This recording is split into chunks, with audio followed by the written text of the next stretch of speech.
yesterday, your foreign minister said you would block the aid that the European Union wants to give to Ukraine at this particular time. And I wonder how you, a country that is, you have been invaded by Russia, you know what that is like, why you do that. First of all, thank you very much for the possibility to have that conversation. One small additional remark. 17 years in power and 16 years in opposition. That's equally important. Anyway, on the war issue, you should know that Hungary has a very unique situation in this whole war because Ukraine is not a country far away. Ukraine is our neighbor.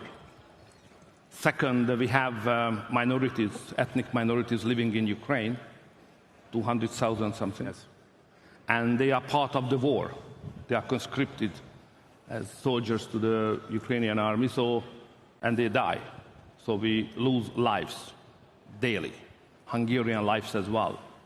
So therefore, we consider this whole situation from a special angle. So we do not belong to the mainstream European approach.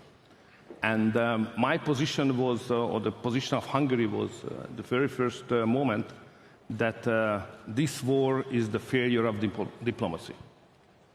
It should have never happened, that war, outbreak. So looking what's going on the front line, for us it's obvious that the battlefield solution does not work. So whoever right and whoever not, you rightly describe the situation that Russia invaded Ukraine, but the question is not who invaded whom, the question is what will be the next morning. The next morning, the fact is that more and more people will die, and there is no chance to have a victory on neither side.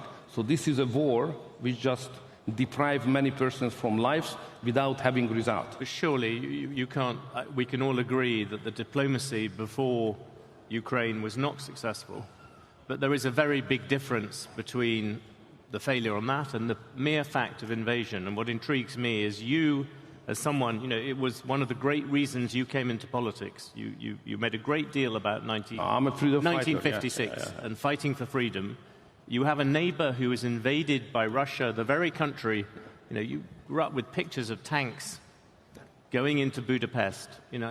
Why are you opposing the European aid? No, it's emotionally. It's tragic. So all of our heart is with the Ukrainians.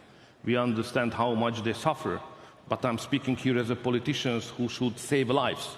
So the most important thing for the international political community is to save lives, especially when you are convinced, as I do, that there is no chance to win this war.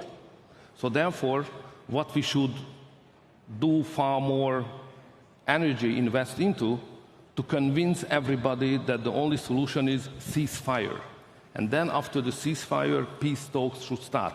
And then we could back to your point, yeah? But do you really think there is no chance of Ukraine winning? That's my point.